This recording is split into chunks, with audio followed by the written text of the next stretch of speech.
then we need to be united, to love each other. When an external enemy comes to take away our freedom, then we rally together.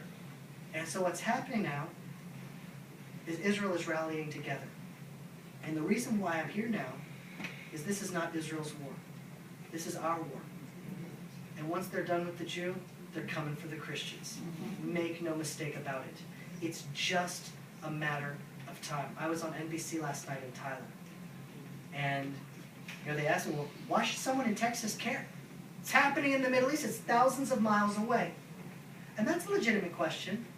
And I said, when evil arises in the world, it attacks the Jew first. In the 1930s, the Nazis began gaining strength. In the mid-1930s, they began systematically annihilating the Jewish people. 6 million of us died. It got to Pearl Harbor, but it was the Jew first. Rockets are being launched onto Israel now. It's going to get to 9/11. It's not that it's just an Israel war. No, no, no. When evil arises in the world, it will want to dominate the world. That's what's so brilliant about our enemy. They're not trying to trick us. The Hamas's charter says quite clearly, our goal is to obliterate the Jews in Israel. Not a peace deal, not a peace treaty. They want to dominate and kill all of the Jews. Now, the Hamas, the Hezbollah, ISIS, Iran, the Ayatollah, the Muslim Brotherhood, they have different names because they're in different states. They're all the same ideology. Now, even if only 10% of the Muslims are radical jihadists, there's 12 million Jews in the world. There are 1.5 billion Muslims in the world. 10% is 150 million suicide bombers. People ask, well, why hasn't it happened in America yet? It's shocking. No, it's not that shocking. Because if they were to attack America now, get ready, they would be obliterated. America wouldn't play this game that Israel's playing, tiptoeing through tulips, trying to protect the... If Mexico dropped bombs on Texas, Rick Perry, alone, would squash Mexico. He wouldn't wait for Obama. Amen. That would be it. Now, the Arabs know that. They're not stupid. They're not going to do another 9/11 because they got a butt whooping after 9/11. We went into Iraq. We went into Afghanistan. We just cleaned up shop. And they're like, whoa, we're not going to do that again until we're ready. Doing that again, 5,000 people, that was nothing. Wait till we get a nuclear bomb. Then we'll strike them. And people are like, well, Iran, huh? That's so far away.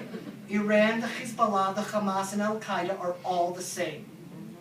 Now, it's such an unpleasant conversation because who wants to think about that? Let me just go back to my job and my kids and my family. I don't want to think about that. And people say, well, why do I care about... I mean, Jews are saying this. I don't really care about Gaza and Israel. This was the quote that I read on Facebook. I don't have a dog in that fight. I mean, that's just obviously it's a nasty saying. It's not nice to the dogs. What he's saying is like, nothing to do with me. I'm a Texan.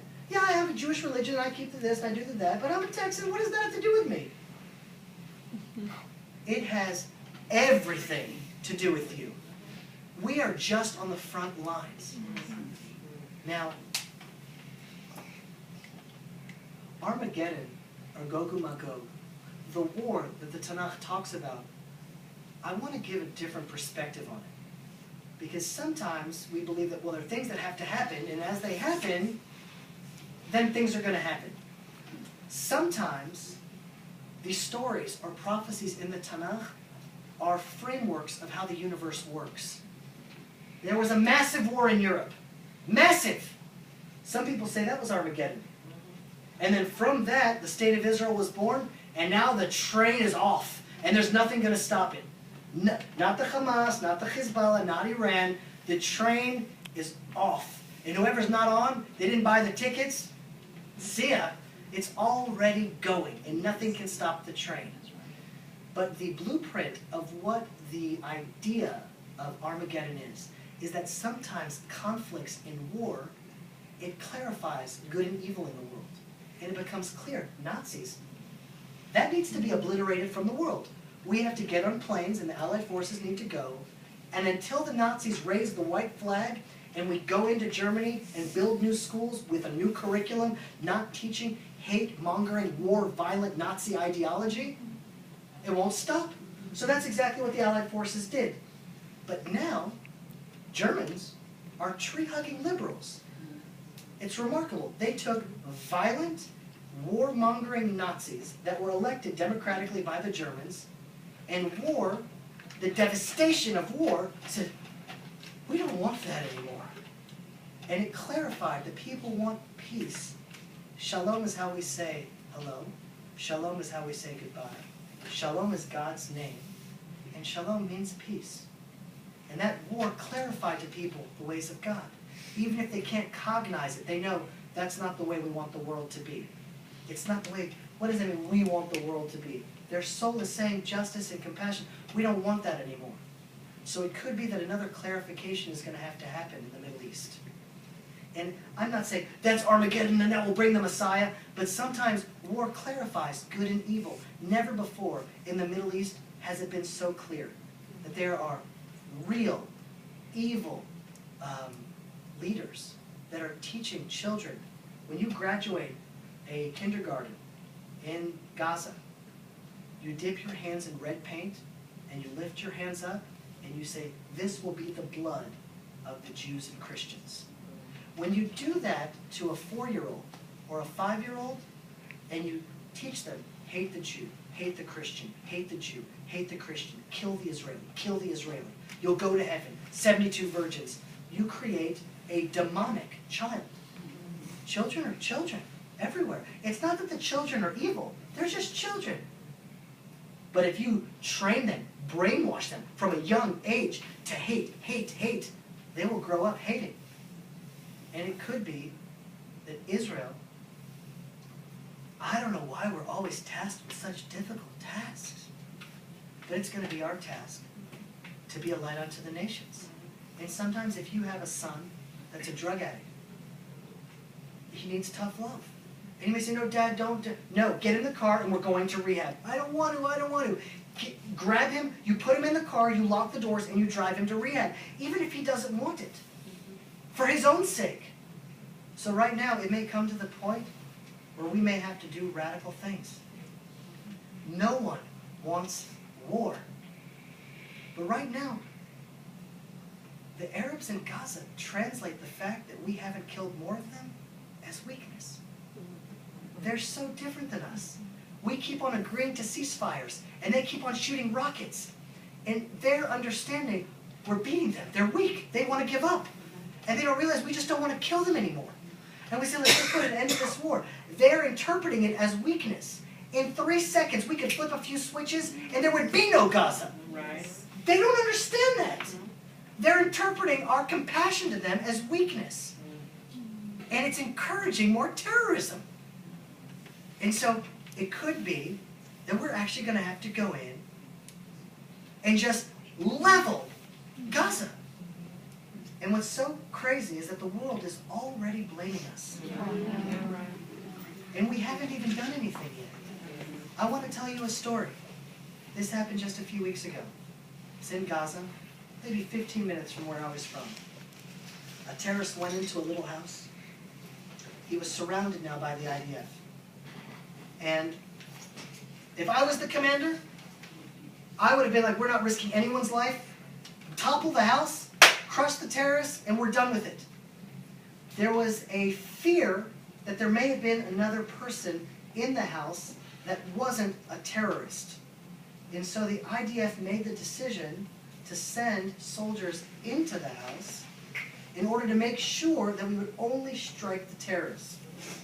Well, 3 of our soldiers were killed because we're trying to tiptoe through tulips in order to protect those that have elected the Hamas. That's not moral. That's not normal. We are going far beyond the stretch of anyone's imagination of what any normal country would do because we cherish life so much. That's going to come to an end soon. Israel will not put up with it much longer. How much longer are we going to risk our soldiers' lives to protect the people that elected the Hamas that are harboring the terrorists in their homes? they will have to take responsibility for their leadership. That's right. Now, the reason why I'm here tonight is because the media is so frustrating. Thank God for Fox News. They're the only ones that have a little bit of clarity. The problem with Fox News is the people that are on the fence don't watch Fox News. So it's like preaching to the choir. But the people that are like, they're just good Americans. They don't necessarily, Fox News is just too aggressive for them. It's too loud for them. It's too, I don't know. They don't always watch Fox News. And so they're hearing a CNN and BBC, and they're hearing somehow that, like, there may be a right side and a wrong side. Where it's now our job. Emails, social media, Facebook, that's just as powerful today as CNN and BBC. Yeah. I'm going to make one ask of all you today. In Isaiah chapter 11, there's a prophecy that says that the day will come and the knowledge of God will cover the world like water covers the sea.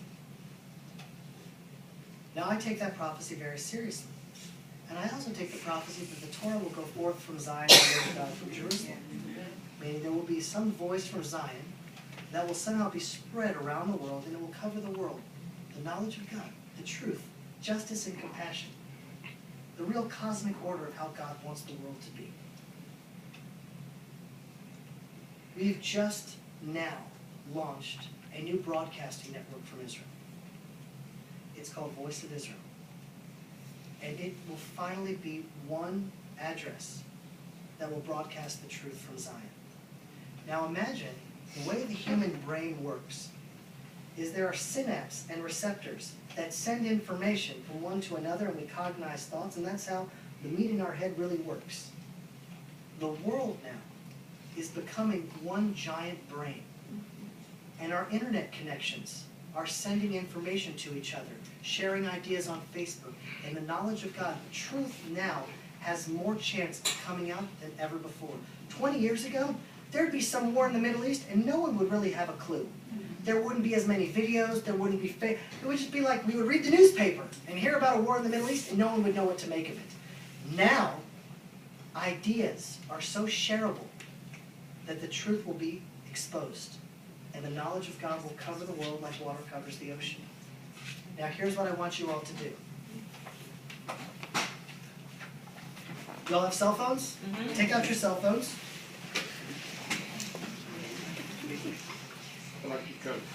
Do you know how to send text messages? Yes. So everyone send a text message to this number. 972. I'm waiting. There's no. This is why I have come here today. This is the call to action. There is no other ask. There is no other purpose. It was just for this. I came to share some ideas from the front lines of Gaza, and now to keep you connected to the truth of what's happening, because I can only come to Round Rock so often.